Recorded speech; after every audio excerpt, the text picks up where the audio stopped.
and not fully feel American. Before coming to APA, I falsely believed that I was just another Asian American. After coming to APA, I learned that Jesus can understand me because He created me as a Filipino American. Before coming to APA, I believed that being Filipino on campus was not an important thing and that we were very small and not thought about by God. After coming to APA, I learned that God has a big heart for the Filipino community and that He loves our food and loves the way that we worship Him.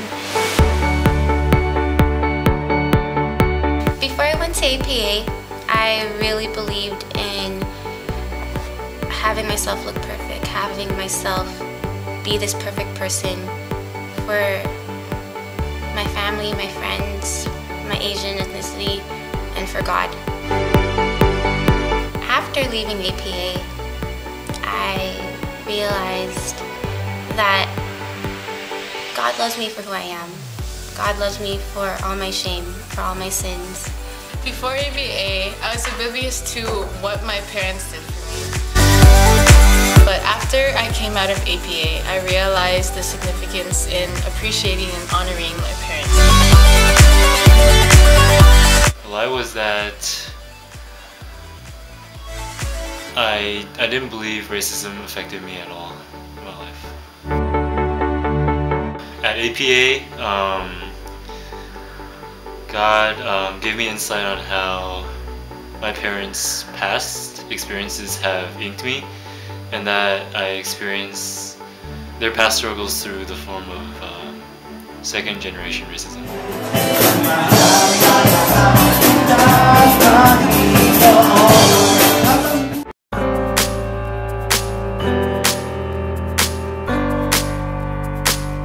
So a lie that I believed about the Christian Greeks at Cal was that the Greek community was completely unreachable and unredeemable by God, that He was not interested in reaching women and men in fraternities and sororities because they weren't interested in Him and they were just unwanted.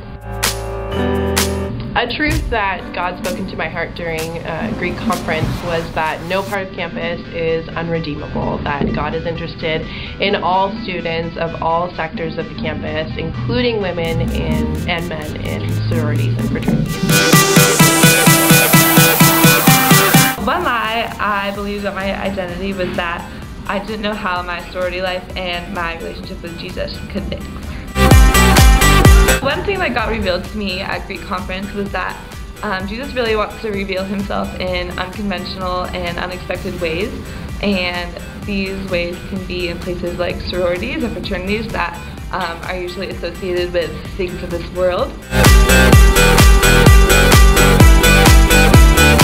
In Focus was just like a really great experience to just kind of like find out who I am and my culture.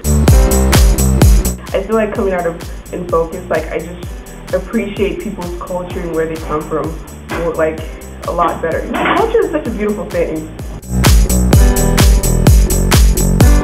One lie about like worshiping with Black people is that the only way Black people could really worship was by praise and being really just loud and worshiping really loudly. After I went to In Focus, I realized that Black people could also worship, and like really solemn of prayer and just really just have a communal sense and not necessarily always be singing praise songs, but also just really calm songs.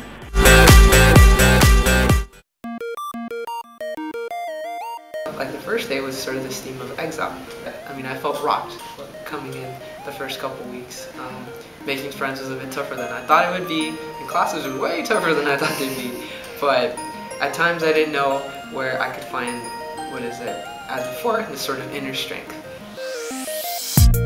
And I realized at the conference that this inner strength still comes from you, actually. As we learn sort of from Bible studies and sort of history studies, when people are exiled, it usually just comes down to sort of a humiliation and a sense of, of just introspection, really. One has to look deep into yourself and ask yourself, and really just ask God, right? Like, am I strong enough, right? Most of like my life, I felt like I'm not like Mexican or Latino enough, just because I'm not really like immersed in the culture as much. It's not as much as like some of my peers anyways. I mean, they're like really into music and like talking a certain way, and I've never really kept up with that sort of stuff. After like going to the conference, I feel like, okay, sure, it's like my culture, but it's not really, it doesn't define me as like whether I'm like Mexican or not Mexican, whether I know music or know how to dance to it. It's mainly just knowing that there are other people out there that have gone through the same experiences that I have, and like share that experience, share that same ethnic background, and know what it's like to be just Latino in this American society.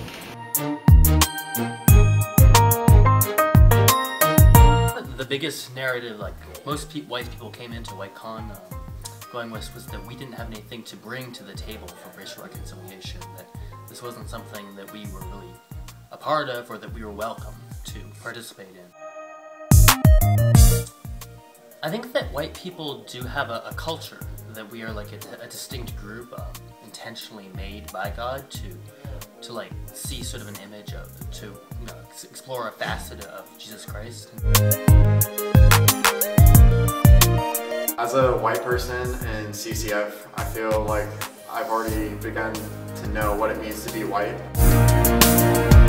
But at the conference, God showed me that I fully need to know myself before I can fully enter into cross-cultural relationships with other people on this campus.